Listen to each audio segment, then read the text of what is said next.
Hello, everybody. Welcome to episode 12 here. I got my Uncle Trey, my dad Chris, and my brother Logan. And we're going to get into it here in episode 12. If you've made it this far, we appreciate it. And let's get it going. So last night was kind of huge. We got Texas pulling off a win against number 8 Kansas. Actually was their third straight win against Kansas. First Big 12 team to ever do that against Bill Self. Yeah. Wow. Yeah.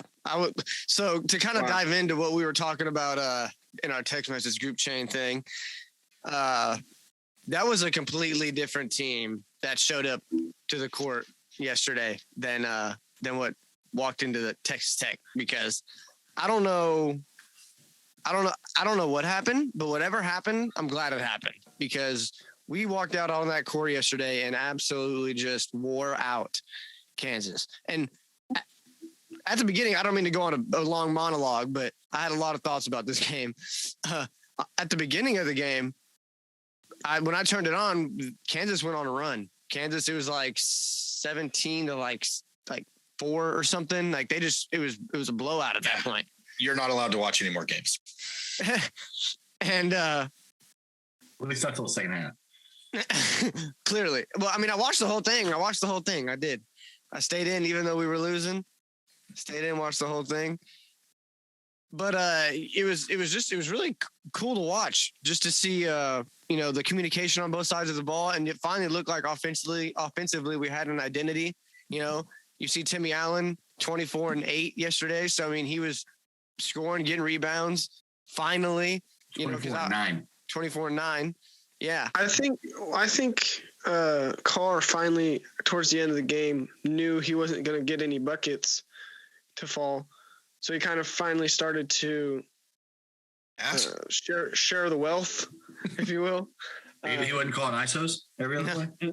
No. Well, yeah, it was pretty remarkable to see him. He would drive it into the inside, and then the perimeter guys were just wide open. Well, so, the thing that I kept seeing him do is you'd have Marcus Carr come down the court, drive it down the middle of the paint, and then you would have Trey Mitchell set like a backdoor screen, and then Timmy Allen come across right in the free throw line jumper, repeatedly. That 16-foot spot. Yeah. If Timmy Allen can do that on a consistent basis, he's going to have a very, very long career, because he was shooting those 15, 17 footers like they were butter. I mean, like it was ease. It was never like every time I left his hand, I never even questioned it. He was like, oh, here's another bucket. Here's another bucket. Here, I mean, because like you were saying, Carr, he would penetrate. It was great. And then he would just turn it down and hand it off. I mean, he'd get there into the, top of the, what's that little circle? The top of the key. No, under the basket. A little circle, like with the restricted area. Yeah, the restricted. He'd get right there and turn around and his hand to him. He'd go, boop, and 16 foot, we're done. We're out. Go down. Yeah, it was either like a 16 foot jumper, or it was like a floater that he just kind of. But it was a floater that looked like a jumper. Like it was, but he can do that. There was a guy that played in Dallas that made a pretty big career off doing that. Yeah. What was his name? Dirk. That's right. Dirk.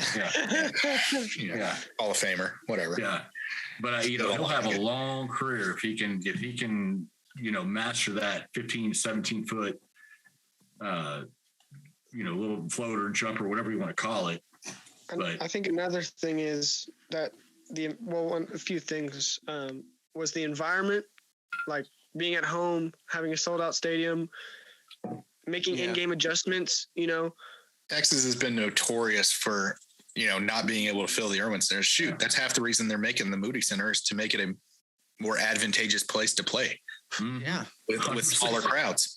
And last night being sold out, just seeing that, it was like, whoa, this is nuts. Like, yeah. Could you imagine? I don't know if I've ever seen a sporting event where they sold out. Did you all see the before where they had the foam the Longhorns, the foam hookums on every seat in the entire stadium? Yeah. Nice. Y'all see that on Twitter? Yeah, I did see awesome. that. Yeah, they had those foam hookums sitting in every seat in the entire Frank Horn Center. I mean, upper deck, lower deck. Now, I haven't been to a lot of basketball games, But I've never seen the upper deck full in a That's what I'm basketball saying. game ever. That's what I'm saying. I mean, that's concert stuff.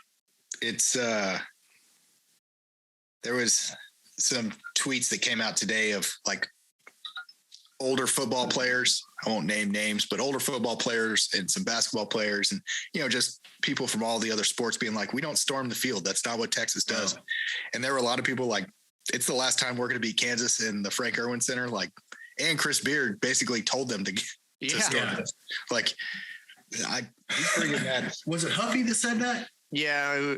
I think it was Huffy that said that, wasn't it?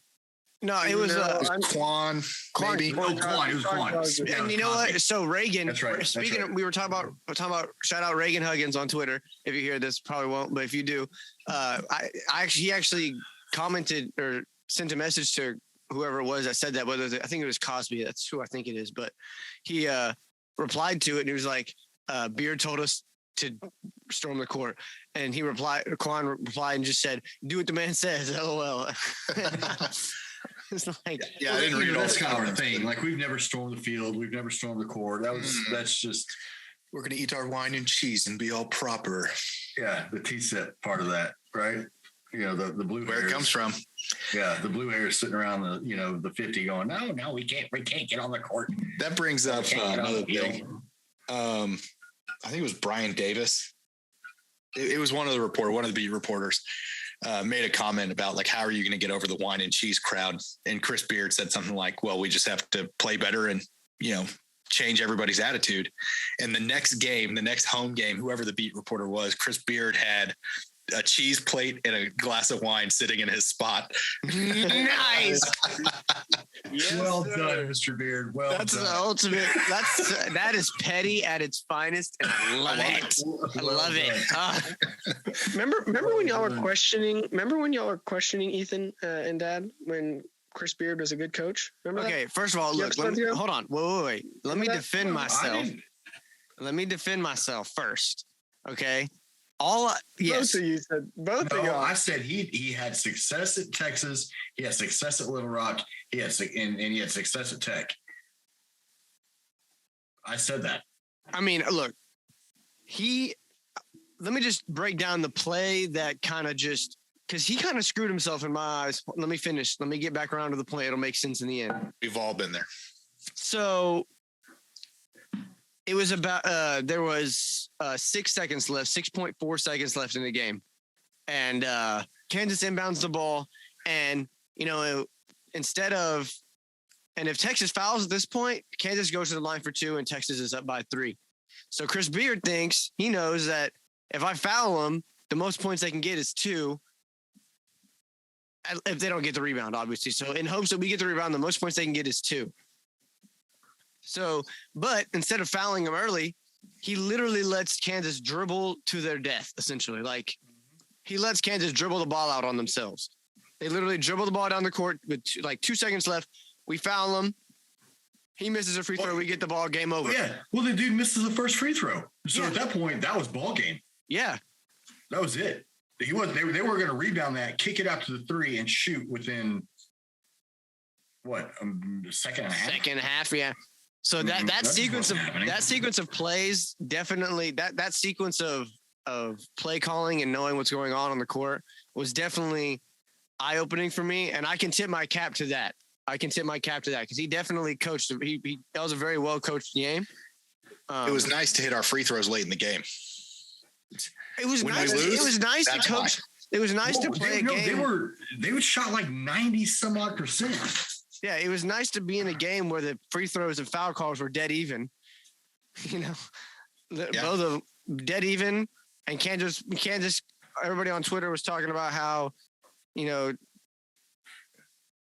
these referees and all this, that, and the other, and it was like the numbers are the exact same. I think we both shot 21 free throws, and I think 23 fouls were called or something like that. So, I mean, No, they let him play.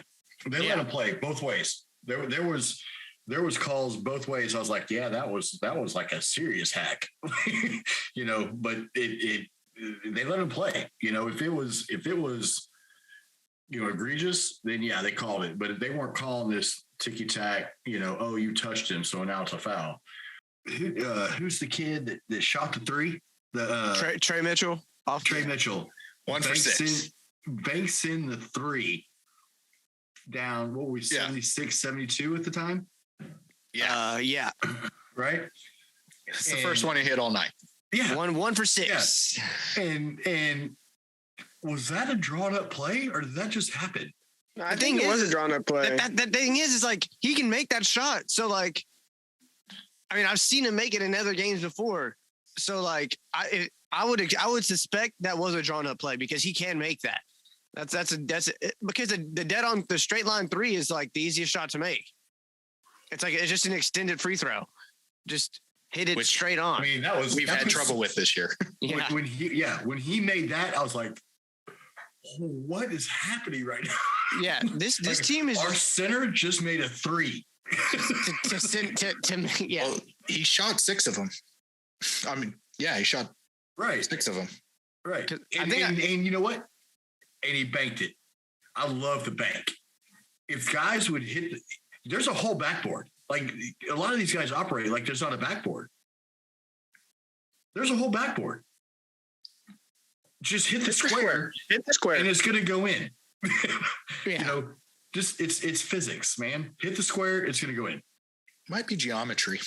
So, so I'm not a mathlete. I'm an athlete. All right. So what do y'all think of this? We got Baylor coming up on Saturday. Wait, hold on. We can't move on without talking about Ramey. Oh, dude. Yeah. Okay, dude. Dog. Talk about dog mentality. That dude was everywhere. We talk about Carr and we talk about that's fair. Timmy and all that.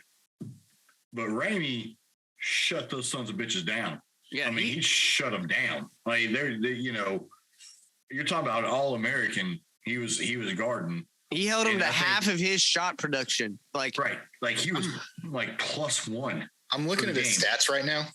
The biggest thing with Ramey, the dude came off the court for 2 minutes. That's it. I'm tired reading that stat. I know. And we're talking about the best offensive, what is it, guard? Ochai Agbaji. I'm not even trying. Agbaji or something like that. But we're talking about an All-American first round draft pick. Ramey came out when Ochai came out. When he went back in, Ramey went back in. That dude, they showed a clip of him like in that last, final couple plays. He was in his hip pocket. I mean, it was awesome. Well done. Yeah, shout out to Courtney Ramey. That was a big deal. That he really So he averaged 14 points per game. Ramey held him to 7. Then how many shots did he take? Because I think he averaged like 14 never shots. Less than 11. He's never taken less than 11 shots. Right. So he had 11 points last night. Mm-hmm. He was 1 for 3 from the 3-point, 2 for 2 from the free throw, and 4 for 7 from the field. Weren't we like 6 for 23 from the 3-point line or something like that? Oh, we were terrible. We were fucking terrible. Oh my God, dude. Look, and I'm a big Jace Febres fan, but what is his like? Because he's got a 3 for 20. 3 for 20. Jace Febres has a cannon on him, a sniper. He can shoot it from downtown. But dude, these last couple of games that I've seen him playing, he just looks skittish. Like he has a type of jump shot where as soon as he jumps, I know if he's going to make it or not. Like just by his body, where his body is at, and every shot he takes, you just know it's not going in. He just like whether that be he's not getting enough jump in. Like I don't know. It's just he just 3 for 20 as a team from the beyond the arc. One of those was Carr's halftime. Dude, did y'all see that shot? Oh yeah, that was crazy. That was the point I went from sitting down to standing up. Yeah. Okay. When he made that, I was like, oh. The worst part, I hate when they make like halftime shots are awesome, but like they're also the worst because even when they make it and then you got to wait like 15 minutes before you can see him play again, you're like, God. Yeah. No, that went from sitting down to standing up. Like, he just rolled down the court, pulled up in front of 3 different Jayhawks, and drained a 3 to walk into halftime. This ain't over. That was my thought. It ain't over. You know. And of course FEC went ballistic. You know, being at Frank Irwin Center, FEC. Yeah. Right. But went ballistic, and I'm sure the Hellraisers were losing their minds, and the students were losing their minds, and all that. Can we pause for a minute, because on TV they had the Texas Wranglers. I didn't think they were back yet. I didn't either. And I mean, obviously they weren't in their whole getup, but they definitely had Texas Wrangler shirts on. Right. And they were the lettering was yellow. Was it? Yeah. Oh, I didn't see that. The lettering was yellow, not orange. So they've been there all year, though.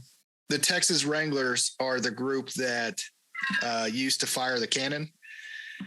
And they got in some serious trouble for hazing because one of their what are they called? Pledges. One of their pledges died.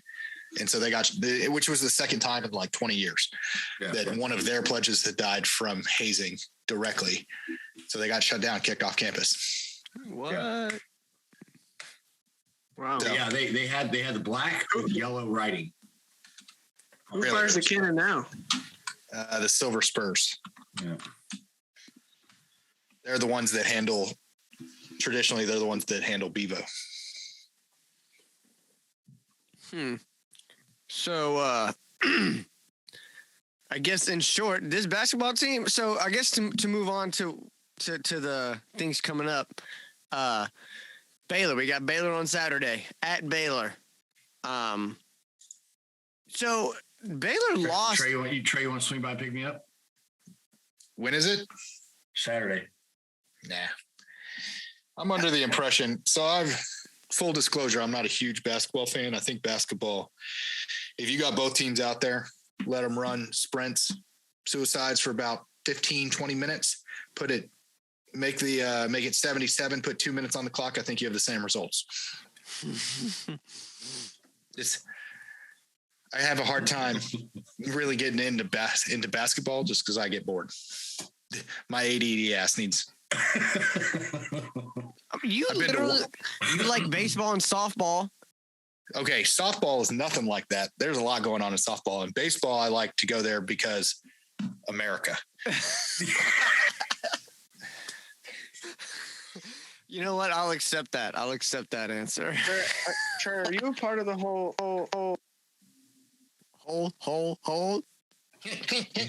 We just went into today, Junior.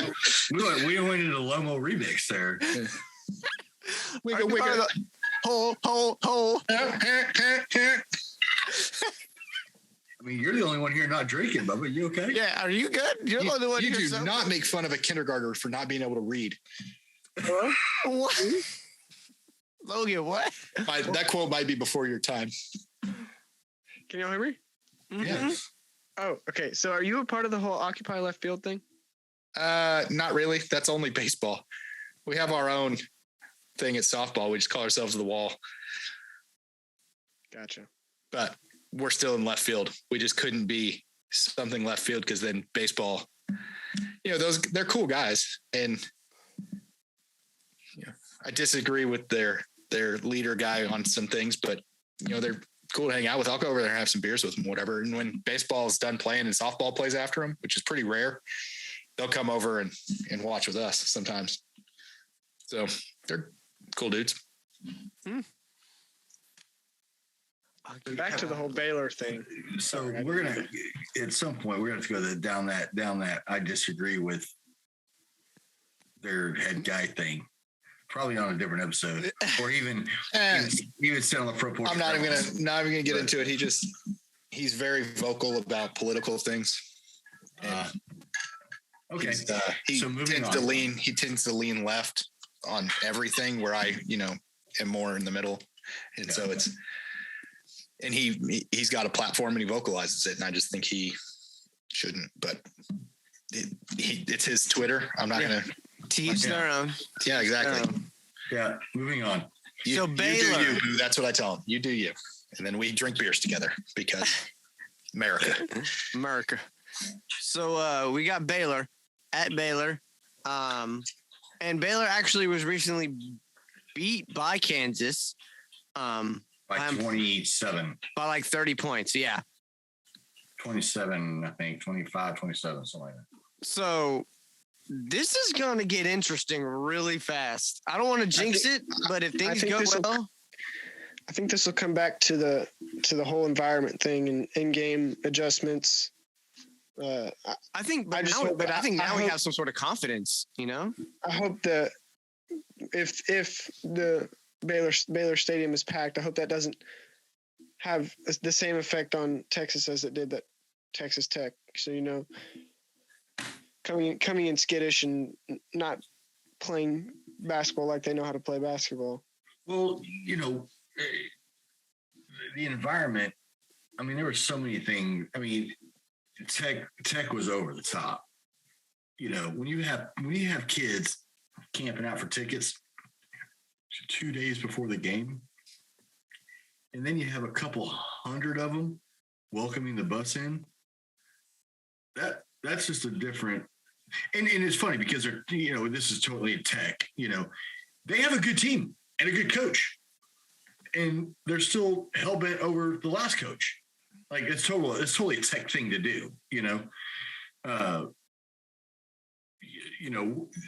Chris Beard is living so rent free.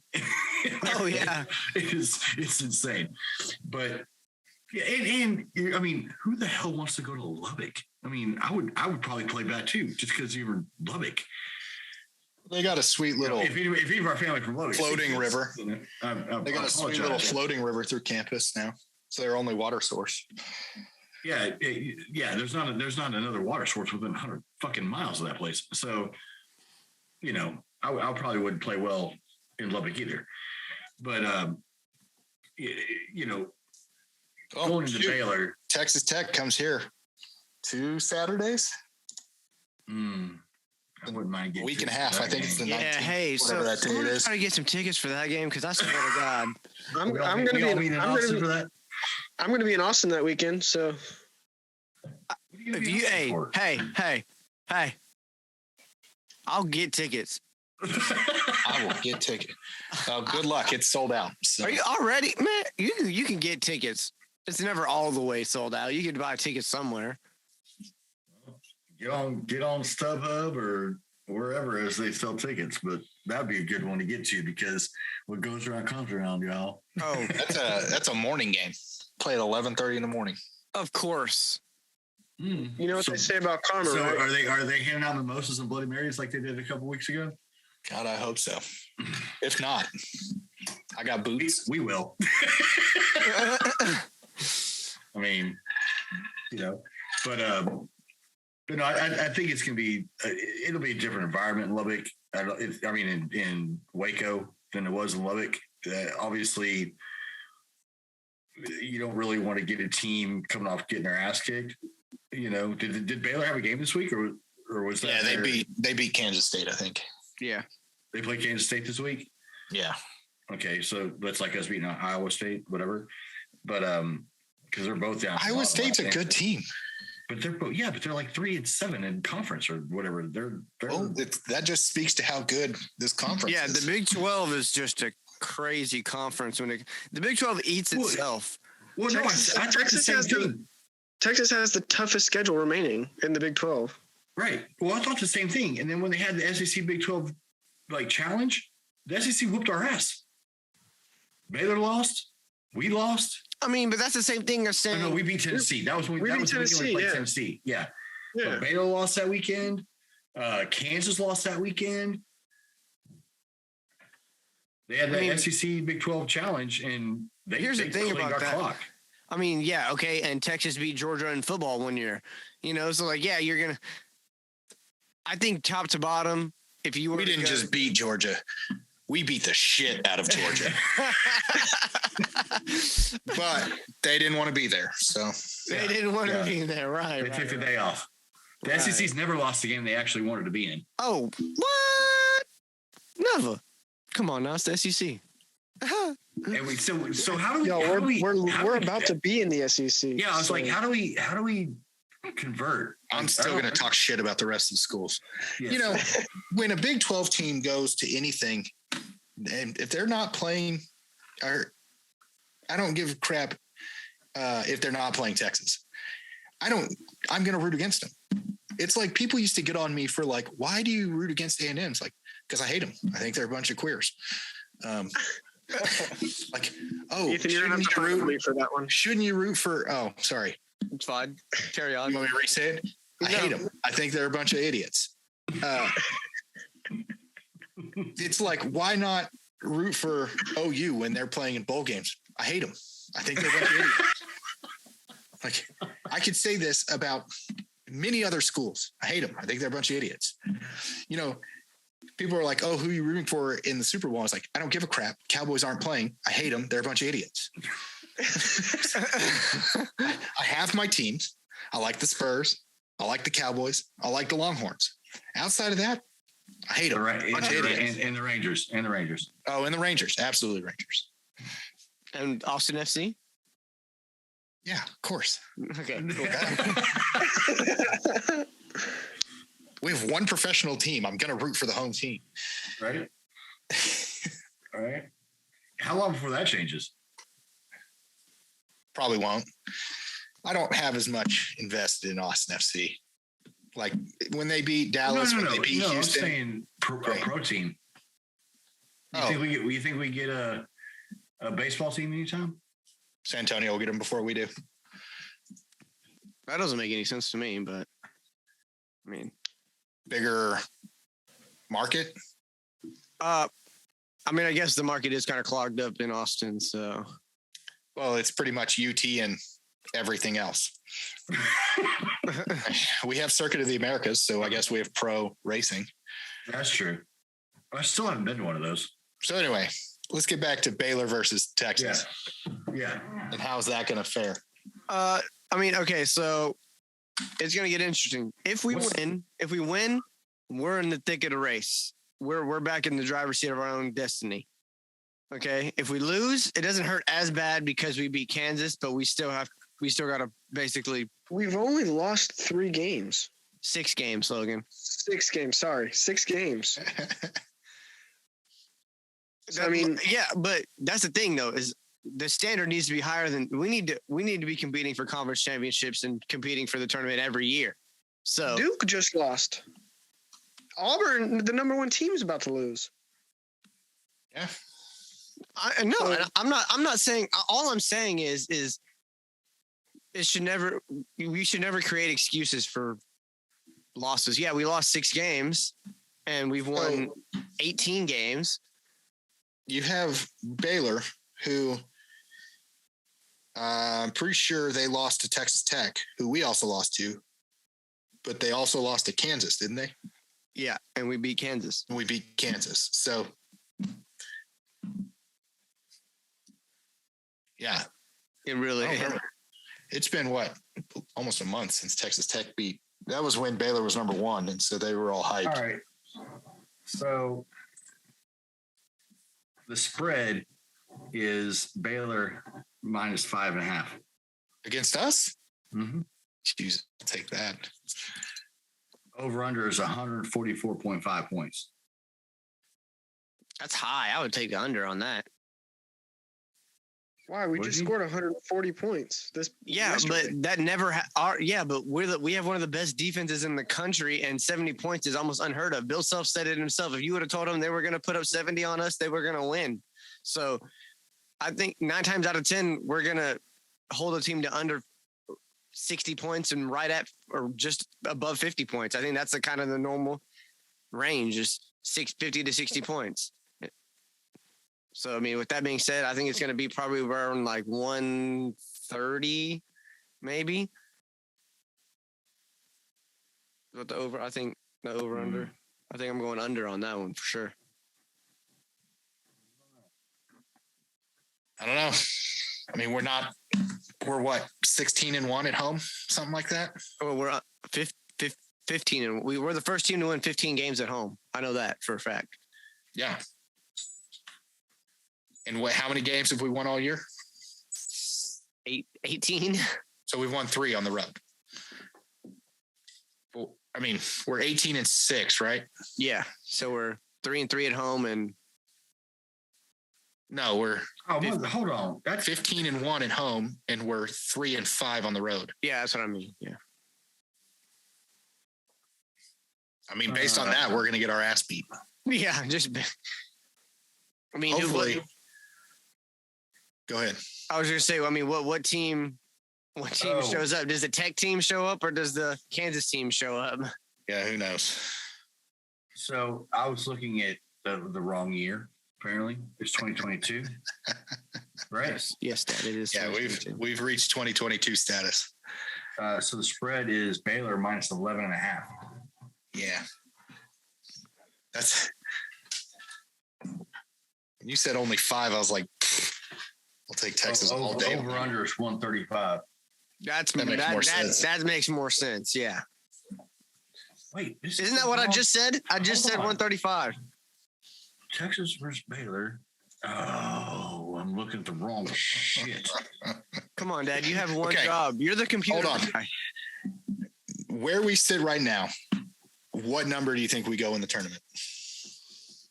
3. Right now, we got 4 minutes left or something like that. About 450, yeah. I think it'll be 3 between 3 and 5. So either 3, 4, or 5. I mean, you got to remember our schedule getting out of here is not easy. Right. So on the best end, you got 3. On the low end, you got 5. And then, because I mean, if we went out, we could be 3 or higher. Okay. Say we win. I mean, if we win out, we win the Big 12 championship, and we're probably a 2 seed. Yeah, exactly. And if we win, I mean, I don't have the schedule right here in front of me, but we've got how many games are left? 4, 5, 6, 7 regular season games left. So if we win, let's say we win 4 out of the next 7. I mean, you're looking at probably a 4 or 5. So we got to play. We play at Baylor, at OU, back here versus Texas Tech. Again, TCU at home, West Virginia away, Baylor at home, Kansas away.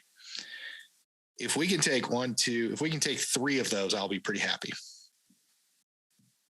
I'll say 4. If we take 4 of those, I'm going to be. I want to end the year on winning more games than we lost streak. So I mean, if there's 7 games left, if we can win 4 out of the 7, I'm cool with that. Well, I mean, even if we win 3 and give up 4, we would still have 5 wins. I mean, of the last, because we won the last 2, right? Yeah, that's true. We've won the last 3 out of the 4. Well, we've won the last a lot more than that. We went on a 3-game streak, lost to Tech, and then won 2. So of the last 6 games, we've won 5 of them. So yeah, I don't know. I think we're going to sit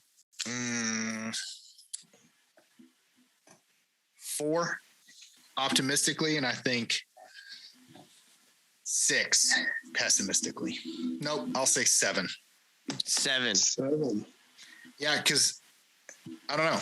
Maybe it's changed this year under Beard, but the tournament always seems to give us trouble.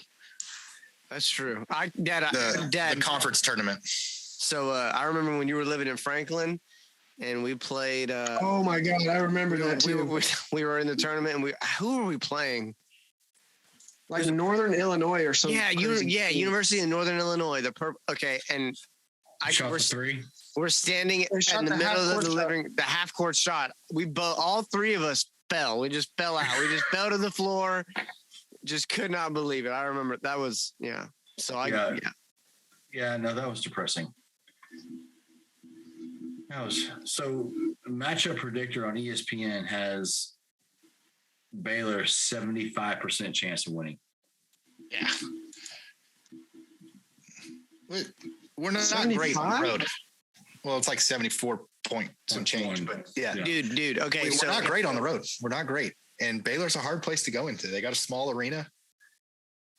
I mean, that's what she said. You're not going to bleep him? You're going to bleep me? People are. You've been bleeped. So I want to look. I kind of want to look into the after the Baylor game. So, okay, first I want predictions. You can give score or not. That doesn't really matter. But just predictions. Let's go with Dad first. Where do you think? What do you think? How do you think Baylor on Saturday is going to shape out? I don't know the score. You're looking at over under of 140 or ish, somewhere in there, depending on which two you look at. But I'm going to take Texas. Okay, Trey. Texas 70. We got 70, 74, 65 ish. we got less than a minute. So Trey, go on ahead. 69-58 Baylor. Okay. Ooh, Logan, go ahead. 76-70 Texas. Okay, I'm gonna go with 64-62 Texas. Yeah, so we'll wrap it up here. This was episode 12. If you listen this far, you're awesome. You're amazing. We appreciate it. You guys have a great rest of y'all's week, and you guys be safe out there.